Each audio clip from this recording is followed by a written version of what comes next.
Now, standing on a ridge composed of 100 million-year-old ultramafic rock, which you'll notice might be a running theme with me, I can't help but look down and see this beautiful DFL.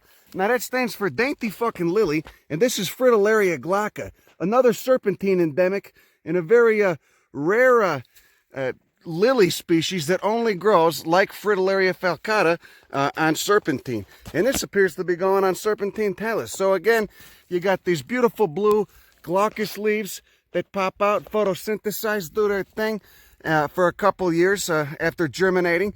Create a little bulb down there in the ground. This is a geophyte.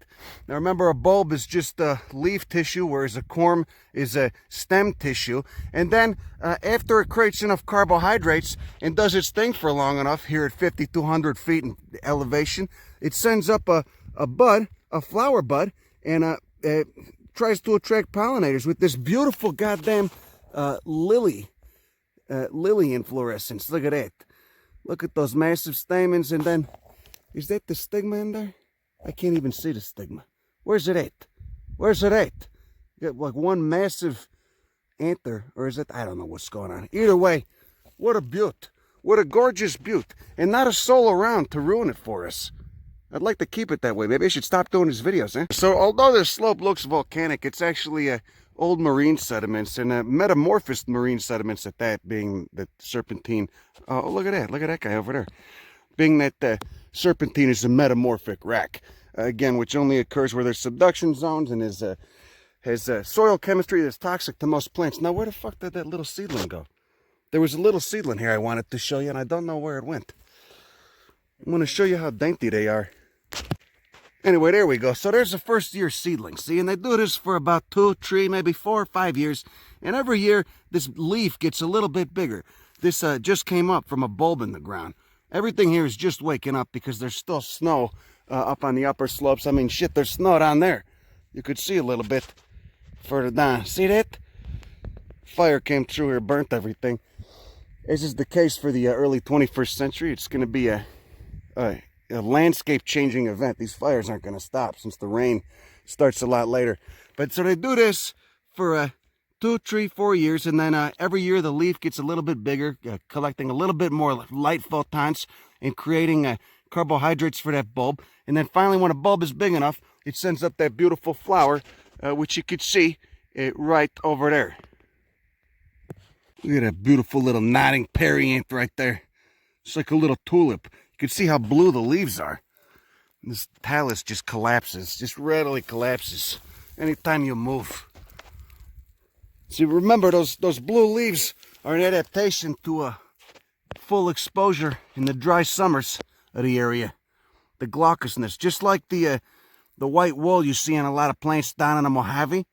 Okay, you get this blue texture, helps reflect the harshest days of the UV light. The harshest hours of the ultraviolet light, rather. This guy didn't bloom yet. There's more little seedlings just growing in the talus.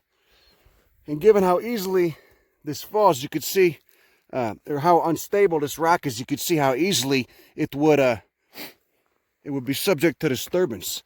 Look at this nice sedum over here, too. Crassulaceae, same family as that corny jade plant you got in your living room window over there. These things flowered are pretty as hell. Nice little succulent.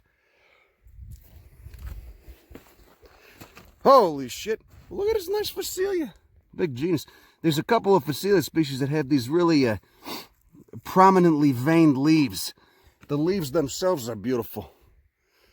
There's some coyote mint over here too. Lamiaceae salvia family. Smells real nice. Look at those opposite leaves. See how they're opposite? Doesn't it look like a little bit of thyme you'd have in your garden? Real pleasant smell too. Clusters of purple flowers. Verticillasters. Oh, look, it appears there's more over there. Just across this incredibly dangerous and steep little gully filled with snow that drops down about 300 or 400 feet. Looks doable though, you know. You could get up there. I think I might. Oh yeah, look at those. There's quite a few here. In full anthesis, aka full bloom.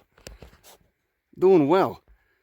There's still snow on the ground up here, but they get that full exposure to the sun, which that warmth, of course, is why they're flowering already. Look at it. It's not too sketchy. It's a little sketchy. It's a little sketchy, but it's not too sketchy. It's not too bad. Is it too bad? Do you think it's too bad? I don't think it's too bad. Huh? What do you think about that? Go fuck. There we go. There's one with a nice stigma. You see that stigma? That trilobed stigma, that female part that connects to the ovary down there? That superior ovary, because the ovary is above the spot at which the petals connect to the peduncle, or the pedicel, I guess in this case. This is such a beautiful frit. Another serpentine endemic. And this again is very, it's basically marine shale. You know, this from far away, this whole mountain looks like a volcano, but it's not. It's absolutely not. It's Jurassic, maybe it's Cretaceous, 100 million year old Cretaceous marine shale that's been metamorphosed and is mildly ultramafic. So the soil chemistry again is what makes the area generally so barren, as well as the high altitude and the 5 months of summer dry. You can see more of that beautiful blue serpentine down there, those serpentine barrens, and all that pine down there is Pinus jeffreyi, which smells like butterscotch when you get up close and personal with it. Anyway, that's it. Fritillaria glauca, everybody.